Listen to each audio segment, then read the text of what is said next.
Hello, and welcome back to another episode on the Hermitcraft server. So you can tell by the title of this video that I've got a special announcement for you, and I'm just going to go through the nether portal here back to the spawn village, and we'll find out what it is.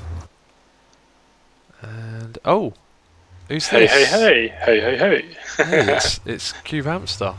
What are you doing here on Hermitcraft? I don't know, I just sort of appeared here. Oh wow. Does that mean you're now an official member of Hermitcraft? I think so, yes. Yes, it does. High Awesome. five, man. High five.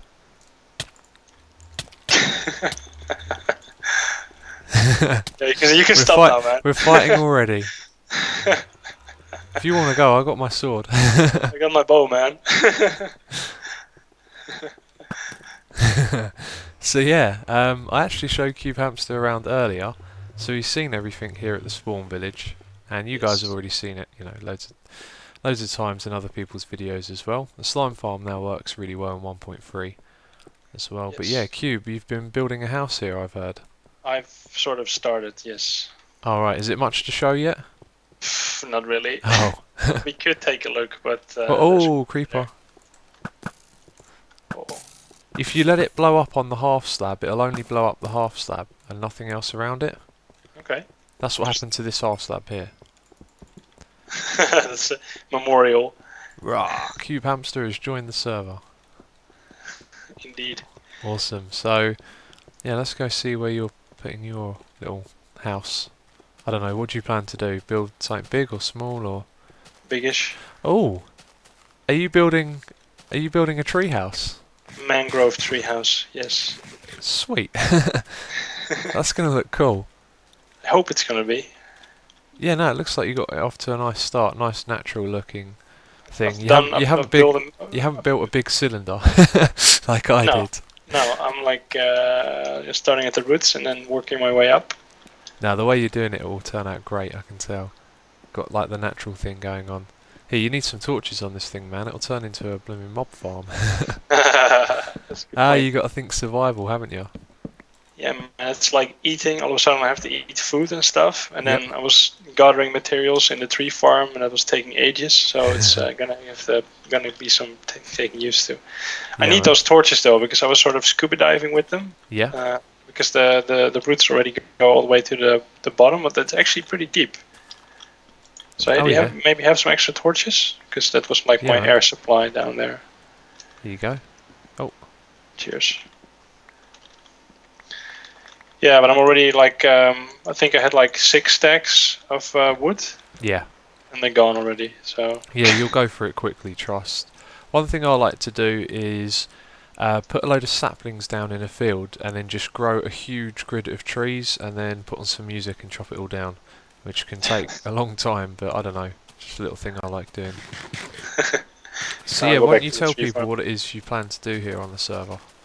Well, I'm a technical guy, so not much of an LPer, and it's going to be a technical LP. I want to get straight to the point, do redstone stuff, so you won't see me mining or anything like that, and I'll definitely hang out with Xuma and the other guys on the server, that sort of stuff, but like the whole building process, I want to get like straight to the point and just show like, I'll show like updates on how far I get on projects, but yeah.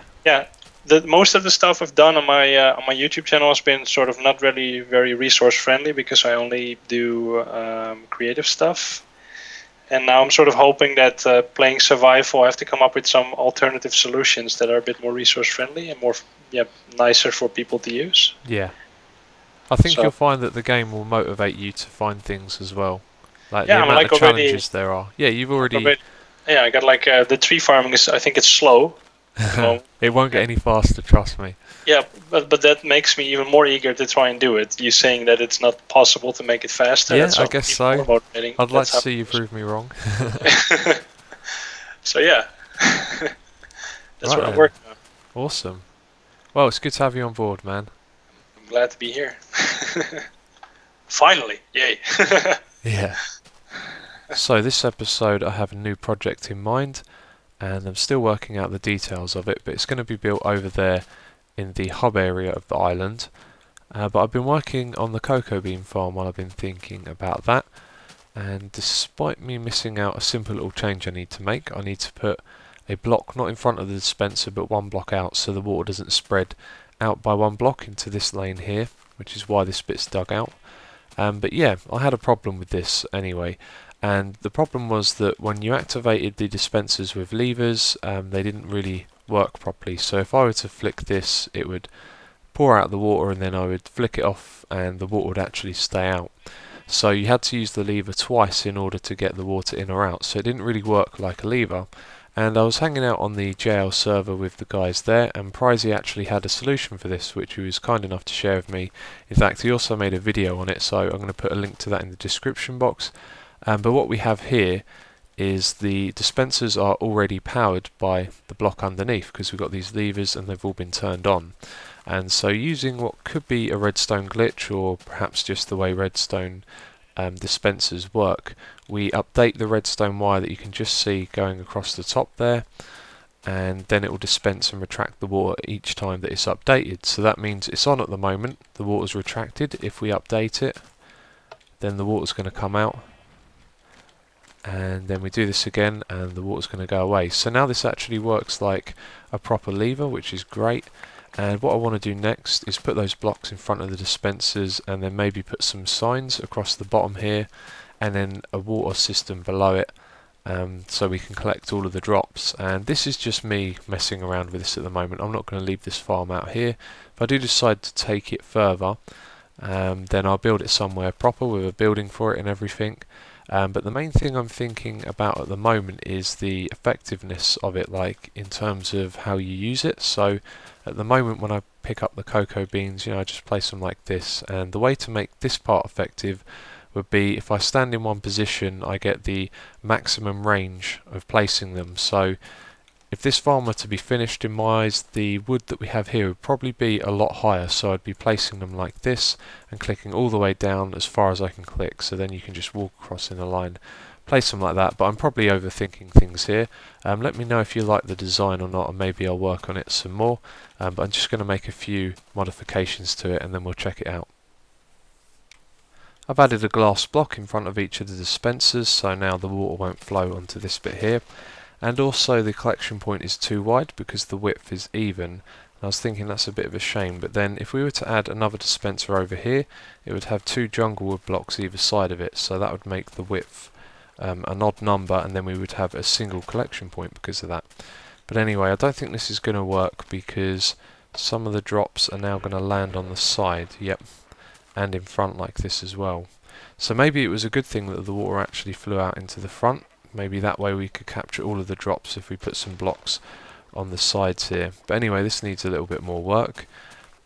So we should move on to the project now anyway, and while we head over there, it's reminded me that I put a schematic of the Potion Lab up for download. You can find a link to that in the description box.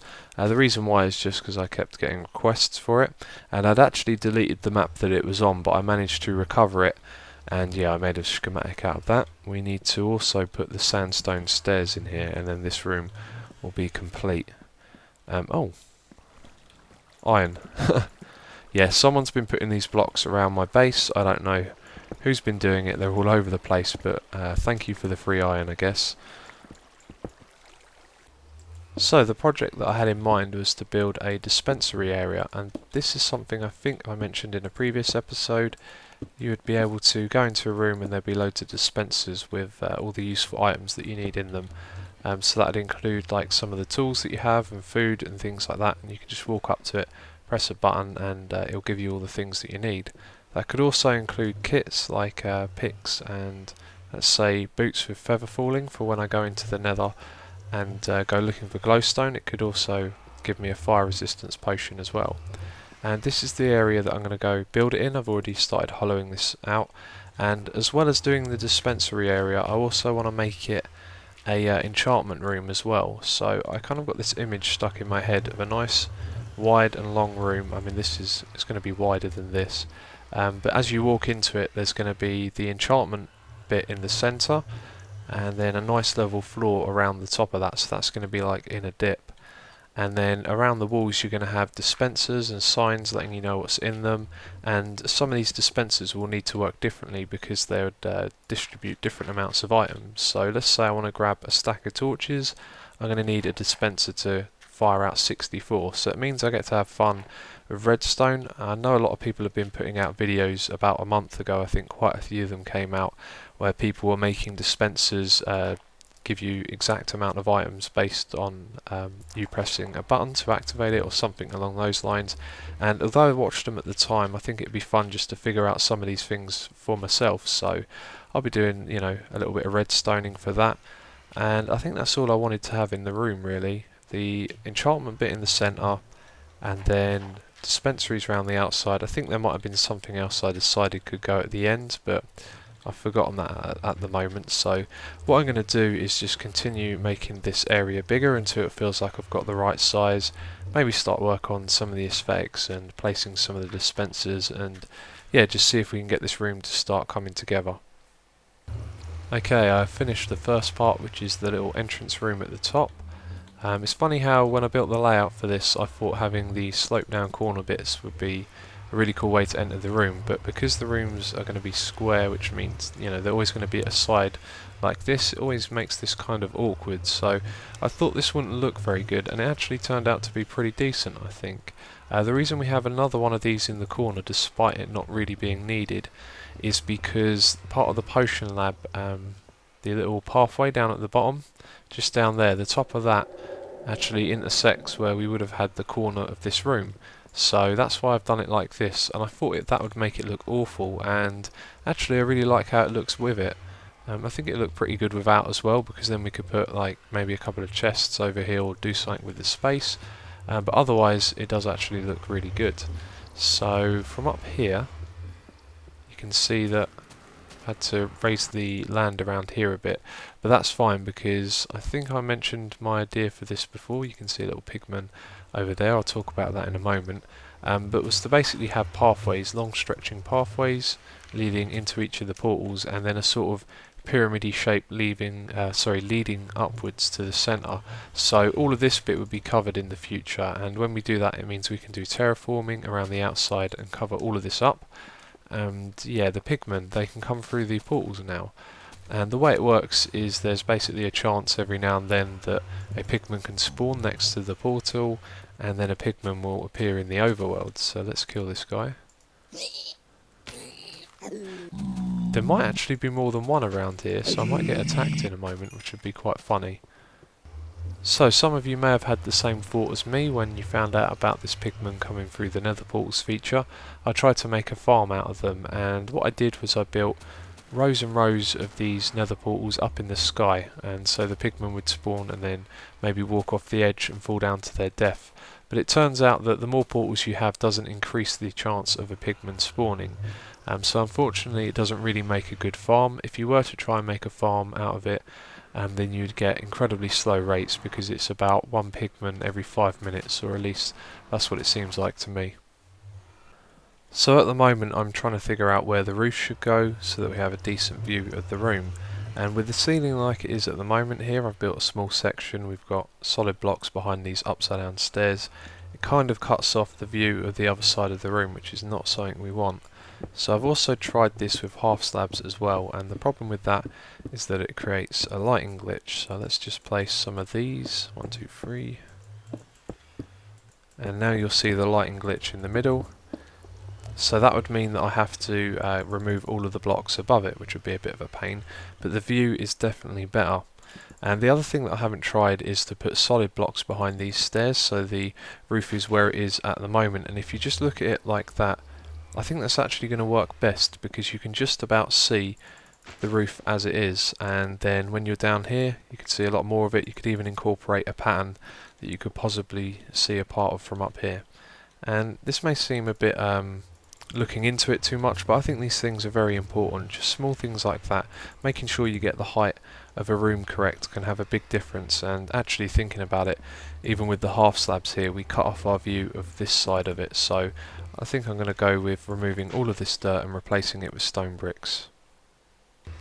So I was thinking about the ceiling and putting a pattern into it, and I wanted this room to look really light. When I pictured it in my head, I had a vision of these lightwood planks, the birchwood planks, going around the top. So I thought, as well as having the stone, we could bring that in and maybe make it circular, so it centres around the centre of the room, which would be the enchanting table. And that's when I realised that this is 4 blocks wide. Yeah, the room is even width, and we need it to be an odd width in order for this to work. Otherwise, our main feature of the room, which is the enchanting table, will be off by 1 block, which we don't want. So one thing I have decided is that the stairs should be 3 wide. I think they look a little bit too big as it is already, so we won't make it 5 wide, we'll make it 3. And then I have to decide if I want to extend this out by 1 block or move it back in.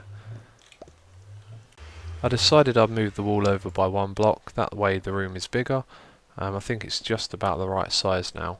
So the enchanting table is going to be the centerpiece of the room, and I'm just trying to figure out where the right position to put it is. And yeah, so basically it's going to have a bunch of bookshelves around it, another little path leading down into it, and then the floor will be roughly around this height here, so it'll be a little bit higher than where the bookshelves are. And then we'll have pistons and stuff like that controlling the bookshelves. Not too sure how I'm going to do that just yet. I do have some ideas in mind, but I haven't given it too much thought. But anyway, I'm running low on steak. I was about to say beef. And yeah, it reminded me to bring out the old looting free sword and go check that out. So there's loads of pigs over there at the moment, and I know that in 1.3, or at least I've been told, that the pork chops now drop 1 to 3 for every pig, so we should go over there and check that out. But yeah, here we go. There's loads of them here as well, which is awesome. 1 hit kill, so we got 1 that time. Oh, that wasn't a 1 hit kill. Oh. We got 5 from that one, that's great. So we should always see 1, which is what I'm seeing at the moment. 2 from that one. 2. I think that was 3. Oh. Oh yeah, they might be grouping up when we kill them, so actually we're probably getting a lot more than I realise. Like, that was 5 that time. This is awesome. I'm a little surprised. Why are some of them 1 hit kill and some of them not? Who knows? Anyway, I'm going to kill quite a few more and then breed them to get the numbers back up, and we'll have a look and see what we get overall. So, I got almost 3 stacks of raw pork chop from that, and you can see that the numbers are still good. I've been in there and bred them as well, so I think this is going to be the way to use this farm from now on. And I thought about perhaps adding a piston at the side that pushes a block out so I can get in there and kill them and then retract it when I'm done. But if we put a block at the edge, the pigs will try and pathfind their way to it and climb out of here, which probably isn't a good idea when you've got lots of them in here, because if they're all heading in the same direction, they're going to push each other over to the block and some of them will escape. So what I thought we should do is keep the trap as we have at the moment and just take out the lava blade feature so that when they fall down they get softened by the fall damage, so this should be 1 hit kill every time, and then I can just go down there and kill them. So I'll get out the wheat and lure them over to this side. It'll work just like it did before, except I use the sword on them instead of the lava. So I just noticed that I'm level 29, and I don't know what level I was before I started killing these pigs and cows. I think it might have been level 22. But yeah, this 1.3 update is awesome, because guess what I'm about to do? I'm going to go and cook all the raw pork chop and raw beef, and that's going to give me even more XP. So hopefully I'll get to level 30 and I can do another enchantment. Okay, we're done cooking all of the food, so let's see how much XP we actually get from this. Tiny bit from that. Oh, that's actually quite a lot. Oh, that's great. We're definitely going to get to level 30. Maybe even level 32. Sorry, 31. Oh, almost. Anyway, time to do an enchantment. So, I now have enough bookshelves to do an enchantment, and I'm not happy with how this is looking at the moment, but I'll discuss that in a moment. Let's go down here and turn up all of those. And the level 30. Oh, efficiency 4. Well, another building pick, still no fortune free. And yeah, this area here, well, I think I don't like the sandstone anymore. I think I should use some of these birchwood planks because, I don't know, the texture just doesn't feel right. And also the enchantment table I think is a little bit too low and a little bit too far away. I think it should be a couple of blocks up, because the way I viewed it in my mind, from up here you'd be able to see into the area around where the enchantment table is. So you would see all of these bookshelves that are on the outside, and they don't actually affect the table. It's this lever here. This is only temporary wiring as well, but that'll push them up like this. So if this were raised up by 1 or 2 blocks, then the birchwood would go over the top of the edge here, so there isn't so much depth. But anyway, yeah, I'm just going to rearrange all of this and we'll see what it looks like. So this looks a little bit better, but still not quite what I had in mind. I guess I did picture there being more depth in the middle here, and I was thinking when the bookshelves get pushed up from around there, it's going to look even smaller. So I'm going to have to rethink this, I think. Maybe make this 1 block higher or put this 1 block lower. I'm not too sure how I want to do it just yet. But one thing I do want to do is change this floor up. I think it needs to have some other material in here as well. Probably just a wooden plank of a different colour so we can add in a bit of a pattern, because if you imagine the whole room having the same colour, it's going to look fairly bland quite quickly. But I'm going to try moving this around and see if we can get it looking right. Okay, this looks a lot better now.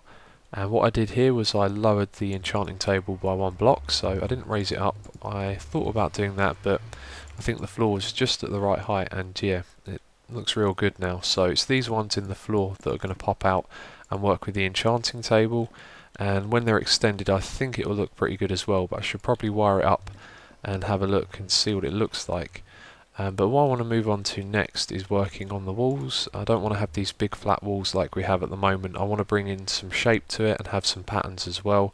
Maybe that will revolve around where the dispensers are going to be on the wall, and then behind that wall we can build all of the redstone for that as well. And I'm also thinking about putting glass panes around here, because it doesn't quite look right from above when you have something like that and no border to stop you from falling in, even though we know the hole's there and we're not going to do that. It'd be nice just to have a border around it. So I'm going to try putting in some glass panes and see what that looks like.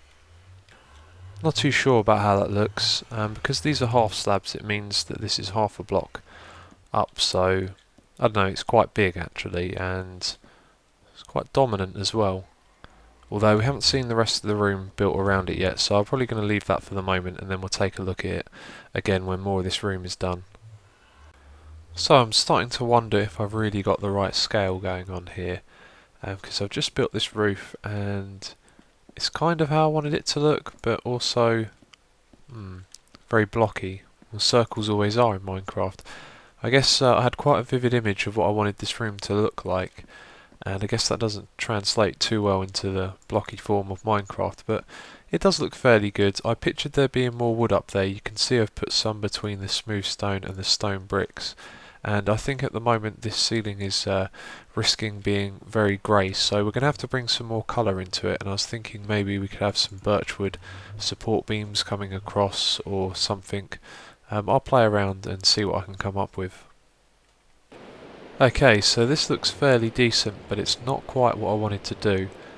The birchwood brings some lighter colour to the ceiling, but it just looks like a support beam and it's not really part of the ceiling itself, so I might try removing some of these stone bricks in the corner here and putting a bit of birchwood, but I don't think it would look that great, so I'm just going to try and put colour in the walls over here and see how that works. But I like what we've got going on here, and I want to make these walls have a bit of shape, so they're probably going to continue going back maybe 1 more block, and then we can put some dispensers on the wall there.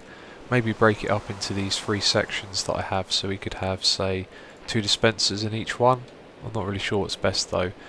But I do like that. I'm just going to try and see what it looks like if we put some birchwood instead of these stone bricks.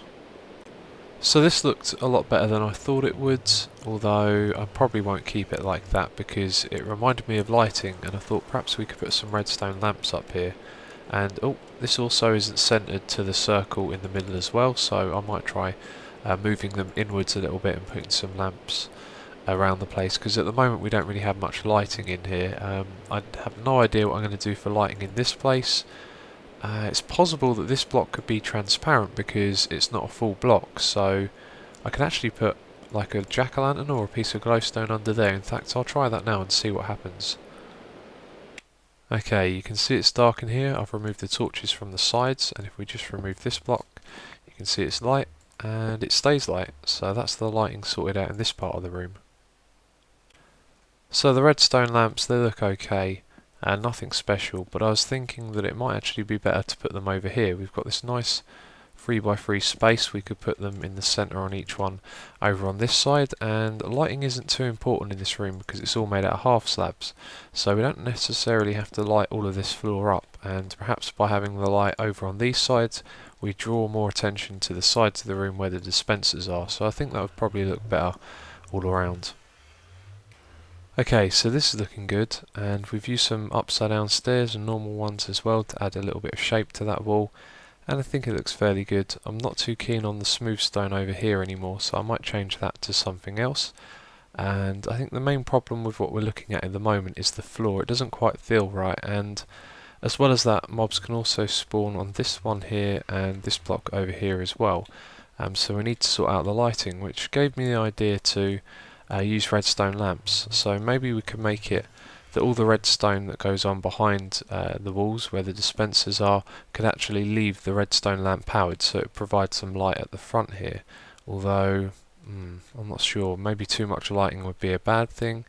But anyway, there's two ways we can do this. I was thinking that we'd have the redstone lamp underneath with a button on it, and then the dispenser at the top. So if that was powered and it was already on, it wouldn't even matter when you pressed the button anyway.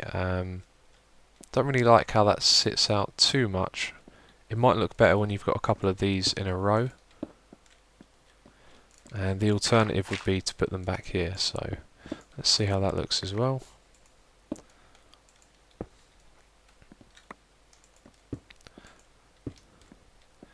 I think I'm going to have to look at that for a bit to make up my mind. They both look fairly good. I think I'd have to probably go with this one because it just brings so much more shape to the wall having them one block further back. And yeah, this just makes it too flat at the front. So, I'm also not too sure about the redstone lamps because they're going to be on because we're going to use them as a solution for the floor, otherwise we wouldn't be using them. Or then again we can actually leave them off like they are now and then it lights up when it gives you something. Actually yeah, I think I'll go with that, and maybe we'll just have to half slab the floor or figure something out for this bit here. Okay, now that looks decent. What I've done here is I've taken this little drop down but back by one block and then put some half slabs at the front so we don't have any problem with the lighting anymore. And yeah, that looks really good. Now I've just thought of a problem, which is that dispensers, they act funny when you have redstone updates around them. I can't really give you an example off the top of my head, but some of you will know what I'm talking about, and because a redstone lamp is redstone in some respect, I think that when we press this, you hear it only dispense once then. Anyway, what I'm saying is that I think this might interfere with how we use the dispensers, but I won't be able to find out until we start working on the redstone stuff behind this, so yeah, I'm going to leave it like that for now and we'll continue doing the rest of the room. So I was just looking at all the birchwood slabs and I was thinking that we need something to change it up a bit, so I just added in these 3 blocks here. Maybe I'll add like another 1 or 2, or maybe just have those on each corner around the glass panes, but just something to break it up a little bit because the room was starting to become a bit bland and the same sort of colour going on. But yeah, another thing I've been thinking about is where we're going to put the signs for these dispensers, because we need to know what's in them, so we can put them between like this. We can put them in front of the stairs, which I'm not really too keen on, and then we can also put them up above like this, and that's okay, but then when you put it in front of the birchwood one it doesn't look so good. But anyway, decisions to be made. I can't put them down here because of these half slabs, or I could put them like that. That's a little unusual, but anyway, I've got plenty of time to think about it. And next episode, I think what we're going to do is work on the redstoney stuff for the dispensers. I was hoping to get that done this episode. In fact, I was hoping to get a lot more done than I did, but that's all we really got time for at the moment. So thanks for watching, and I'll catch you next time.